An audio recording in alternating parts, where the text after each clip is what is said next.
Jonathan Kahler, una teoría literaria para niños pequeños.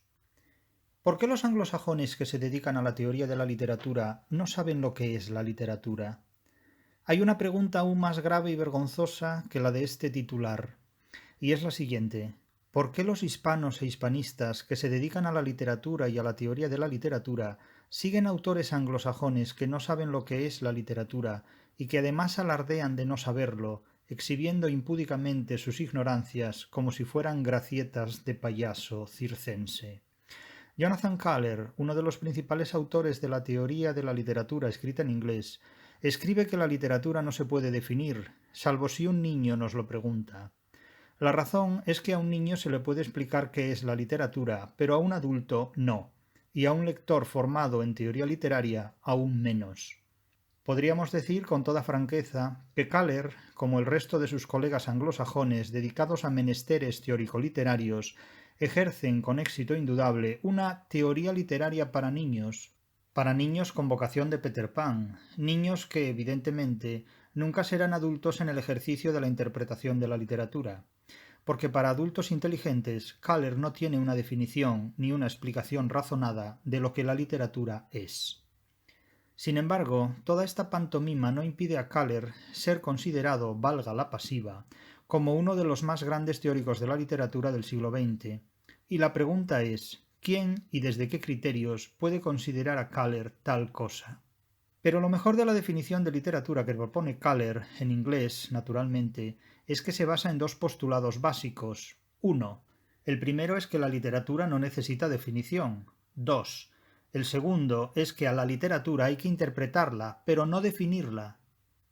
La impresión que tiene cualquier lector renuente a que le tomen el pelo es la de reconocer, en primer lugar, la impotencia de Kahler en particular y de la teoría literaria anglosajona en general ante la realidad y las exigencias de lo que la literatura es, y en segundo lugar la de advertir un cinismo intolerable a la hora de proponer la interpretación de una actividad humana como la literatura sin querer o sin saber dar una respuesta ontológica de lo que tal actividad humana es.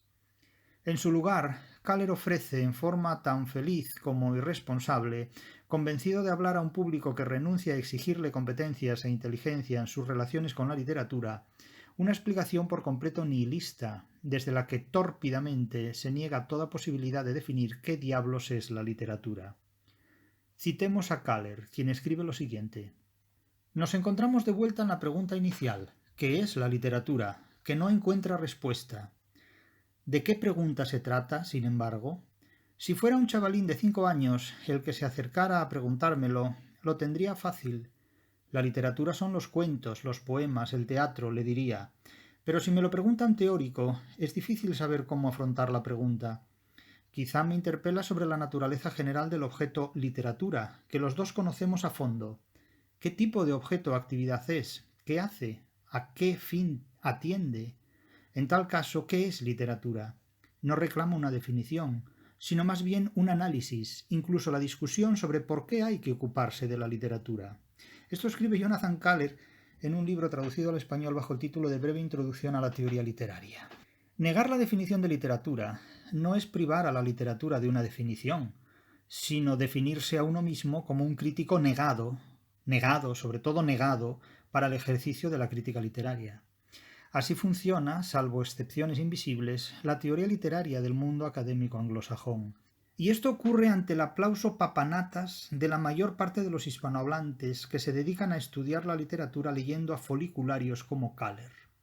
A mi juicio, no puede haber un espectáculo más ridículo ni más grotesco. Por mi parte, cuando se me pregunta qué es la literatura, respondo directamente. La literatura es una construcción humana y racional, que se abre camino hacia la libertad a través de la lucha y del enfrentamiento dialéctico, que utiliza signos del sistema lingüístico a los que confiere un valor estético o poético y otorga un estatuto de ficción, y que se desarrolla a través de un proceso comunicativo de dimensiones históricas, geográficas y políticas cuyas figuras fundamentales son el autor, la obra, el lector y el intérprete o transductor.